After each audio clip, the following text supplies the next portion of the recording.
నీతిమంతుడు విశ్వాస మూలముగా జీవిస్తాడు. మనము విశ్వాస మూలముగా, కంటికి కనిపించే వాటిని బట్టి కాదు మనము జీవించేది. మనము విశ్వాసం అని అంటే కంటికి కనబడదు. కంటికి కనిపించేది విశ్వాసము కాదు. కంటికి కనబడింది నమ్మడమే విశ్వాసం.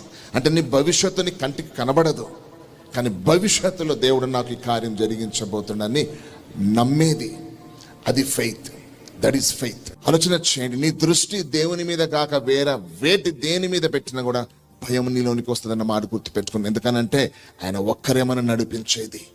అలా వంటి శ్రమలు, కష్టాలు, ఇబ్బందులు ఏ వచ్చినా కూడా దాంట్లో అది దేనికి సాదృశ్యం అని అంటే ప్రతి మనిషి పేతురులాగా నడవాల్సినదే.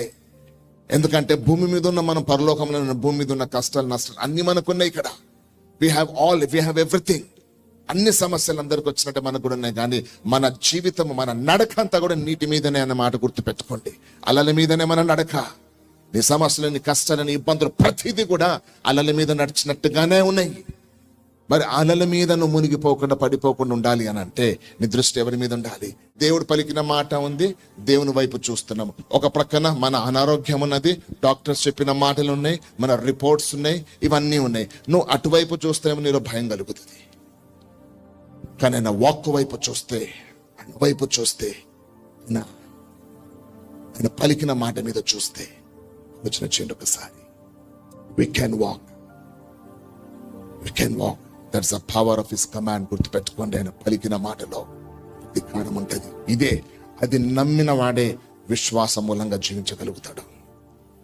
We are not alone in this world. మనము లోకములో ఒంటరి వారము కాదు. గుర్తుపెట్టుకోండి, ఏ ఒక్కరు ఒంటరి వారు. దేవుని నమ్మిన వారు, దేవుని నామం ధరించుకున్న వారు ఎవ్వరు కూడా పరిశుద్ధాత్మ చేత నింపబడిన వారు మనము.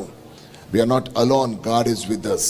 అందుకే మనము దేవునితో ఉంటే 1000 మంది మన ముందు పడినా, 10,000 మంది మన ఎదురు వచ్చినా కూడా మనకి ఏ అపాయమో రాదన్న మాట గుర్తుపెట్టుకుందాం. Because God is on our side.